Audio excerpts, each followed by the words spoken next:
À 2000 mètres d'altitude et à plusieurs mètres au-dessus de l'eau encore gelée, c'est un chantier un peu hors norme, celui du barrage des Bouillouzes, qui a débuté en février dernier.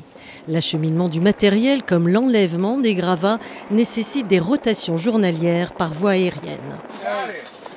Comme des couturiers, sur 260 mètres de long et 4 mètres de hauteur, ces hommes remplacent l'ancienne bâche de protection posée il y a 25 ans.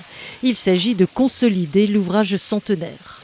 Cette bâche, elle a subi les UV, elle a subi la glace, les chocs de la glace de l'hiver. Et c'est pour ça qu'on la remplace cette année par une bâche plus technique, plus solide et qui résiste mieux aux ultraviolets. Bâti en 1910, ce barrage a été construit en pierre de taille avec pour liant du ciment, plus perméable que le béton. Dans ses entrailles coulent donc en permanence des infiltrations d'eau. Plutôt bon signe en milieu montagneux, pour autant le volume doit être surveillé. Et ces fuites d'infiltration sont tout à fait normales. Ce qui est très important pour nous, c'est de quantifier, c'est d'ausculter, c'est de maintenir, c'est de contrôler ces éléments afin d'optimiser au maximum la sécurité de l'ouvrage.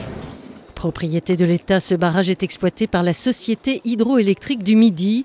Ce chantier, dont le coût s'élève à 800 000 €, s'avère une nécessité.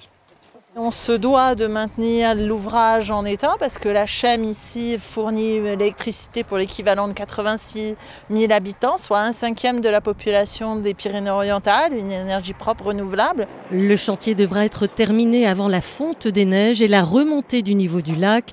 Une vingtaine d'hommes s'y activent.